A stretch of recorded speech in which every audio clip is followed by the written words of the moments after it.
my name is Caitlin. I will be teaching you today for your lesson.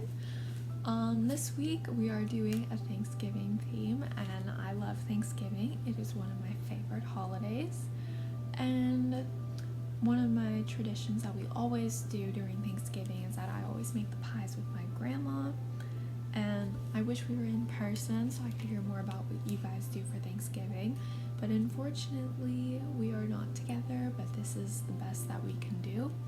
So I think it's still a great opportunity, and I'm excited to at least be able to read this book for you today on video. The book we will be reading today is A Charlie Brown Thanksgiving. I would always read this book with my mom and my sister when I was little, and we would also watch the film.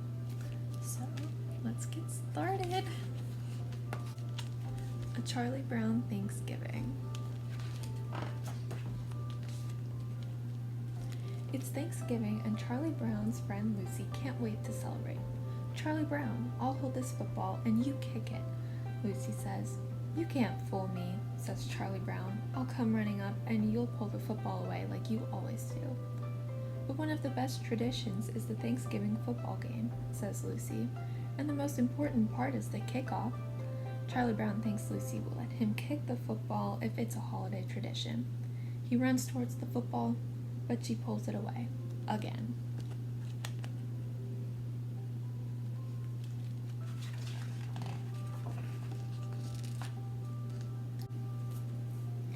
Later, Charlie Brown is talking with his sister Sally and his friend Linus. "Why should I give thanks on Thanksgiving?" Sally asks.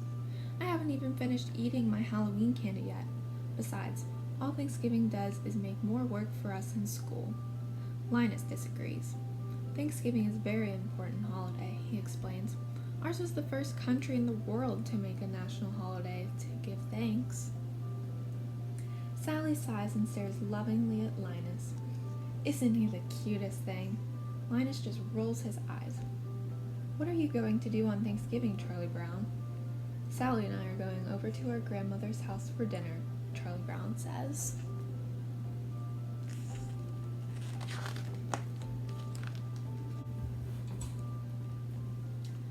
As soon as they get home, Charlie Brown gets a call from Peppermint Patty.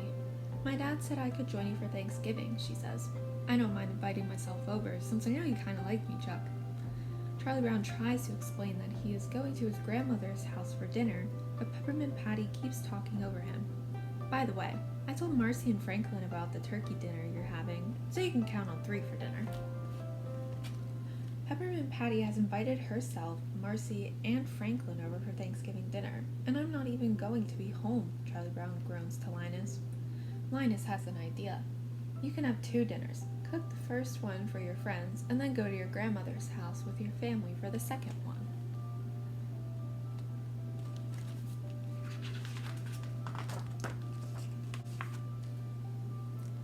But there's one flaw to Linus's plan. Charlie Brown doesn't know how to cook. "All I can make is cold cereal and toast," Charlie Brown admits. Linus isn't discouraged. "Maybe we could help," he says. "Snoopy, go out to the garage and get a table for the backyard." Snoopy salutes to Linus and gets to work. Snoopy and Woodstock find an old ping pong table and they bring it outside. Then Snoopy sets up chairs around the table, lawn chairs, beach chairs, rocking chairs, enough for everyone. To top it off, they add a pretty tablecloth, set the table, and even fold the napkins for each place setting. Looks like little origami.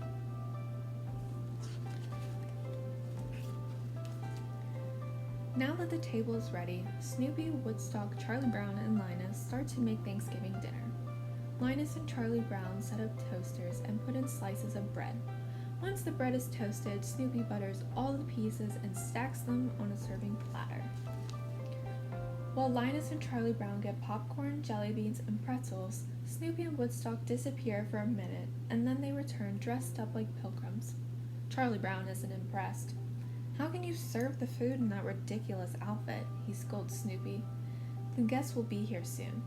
Snoopy sighs and reaches for his chef's hat. I think they look cute.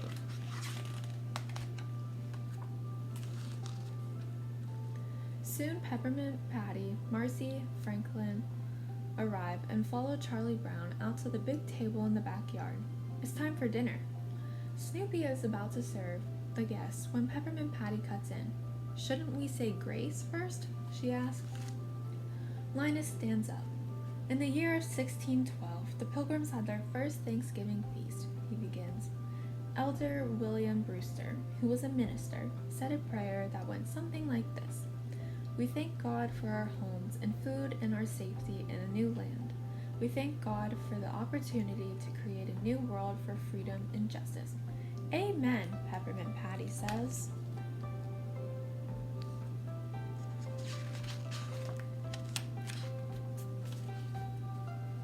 Snoopy lifts the lid off a big platter and reveals the feast. Freshly popped popcorn, colorful jelly beans, salty pretzel sticks, and a stack of hot buttered toast. He loads up each guest's plate and sends it sailing over to them. Peppermint Patty frowns. "What kind of Thanksgiving dinner is this? Where's the turkey, cranberry sauce, and pumpkin pie, Chuck?" She asks Charlie Brown, "Don't you know anything about Thanksgiving dinners? What blockhead made all this?" She throws down her popcorn in disgust. It's not very appreciative, especially when she invited herself over. Snoopy pulls his chef hat down over his face, and Charlie Brown gets up and walks away from the table. "You were kind of rough on Charlie Brown," Marcy says to Peppermint Patty. "Rough?" Peppermint Patty shouts. "We were supposed to be served a real Thanksgiving dinner." "But did he invite you here?" Marcy asks. "Or did you invite yourself and us, too?" Peppermint Patty thinks for a minute. She knows Marcy is right. "Marcy, maybe you could go to Chuck and patch things up for me." Marcy isn't so sure that's a good idea. "I think maybe you should go to Chuck and tell him yourself," she says. "I'll just ruin everything. You go and speak for me."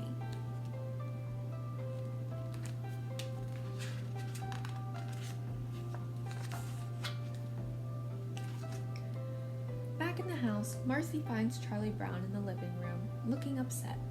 Peppermint Patty didn't mean all those things she said, Marcy tells him. "Actually, she really likes you." "I'm just sorry I ruined everyone's Thanksgiving," he moans. But Marcy knows Charlie Brown is missing the point. "Thanksgiving isn't just about eating," she says. "We should be thankful for being together. That's what Thanksgiving is all about." Peppermint Patty sneaks up behind the two of them. "Apologies accepted?" she asks, offering to shake hands with Charlie Brown. Charlie Brown smiles and shakes her hand.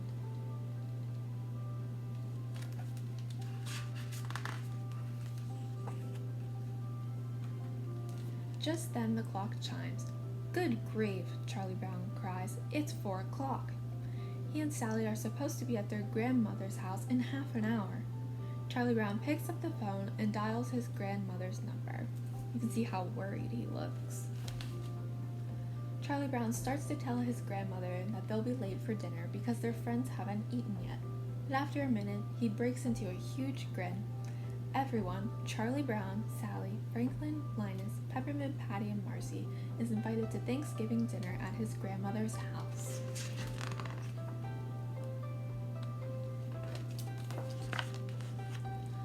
Peppermint Patty runs to the backyard. "We're all invited to Charlie Brown's grandmother's for Thanksgiving dinner," she cries. Everyone cheers. They all look so happy. Snoopy's dancing. After the gang piles into the car, they settle into their seats and wave goodbye to Snoopy and Woodstock. "Isn't there an old song about going to grandmother's house?" Marcy asks. Peppermint Patty nods, and all the kids start to sing, "Over the river and through the woods, to grandmother's house we go."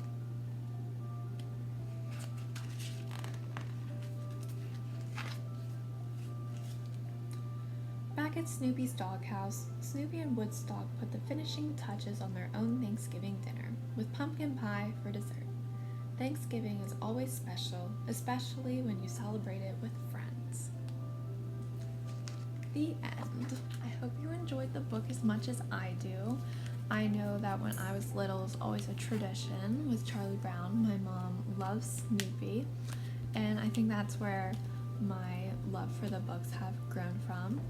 And there's also short movies, which you could probably find online if you wanted to watch them. I think they're great and I would recommend watching them. Within your kit for your learning lesson, there is a packet and it has characters from the story. So with those characters, you will be putting them in the story in the order in which the events happened. So then after you do that and you put the characters in order, you can come back and press play on the video and I will tell you which order the characters should be in. Okay, so by now that means you have finished the main activity, and so the answers are as follows: Snoopy, then Linus, then Marcy, then Sally, then Charlie Brown, then finally Woodstock. So these next few clips, they will just be explaining to you what you will be doing for the follow-up activities. But I hope you enjoyed the book. But now it is time for some arts and crafts, which is honestly my favorite part. So your first follow-up activity is that you will be making a turkey with your name written on it. So I have included in there all of the paper cutouts that you will need and the outlines. You will just need to grab your crayons and either your tape or your glue. However you want to attach the feathers is perfectly fine. It could be either or. So first what you're going to do is you're going to color the turkey, and then afterwards you are going to select the number of feathers you will need to create your name.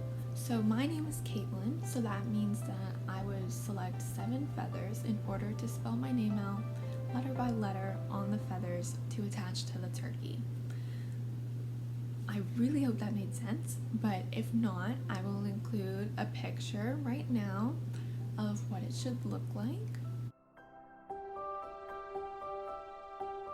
And also within your bag, there will be a pre-made example so you can see how it looks.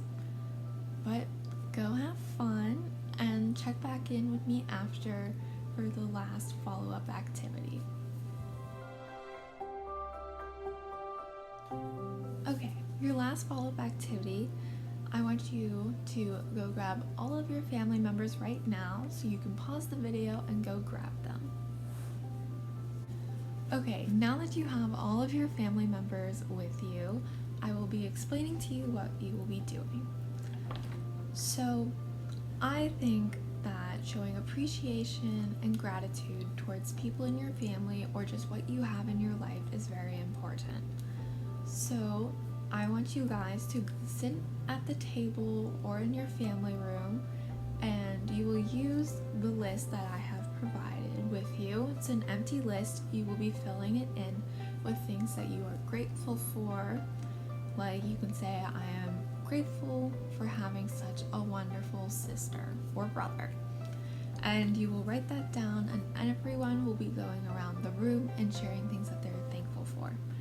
And after you are done with this, I would appreciate it so much if you hung it up on your refrigerator, because I think that showing gratitude should be shown every day of the year and not just one day for a holiday. And that's it for this lesson. I hope you have a wonderful Thanksgiving with your family, and I hope that we can all go back to normal soon, and hopefully COVID will be done with, because I miss seeing all of the preschoolers in class. Again, I hope you have a nice Thanksgiving. Thank you for allowing me to teach virtually. Bye!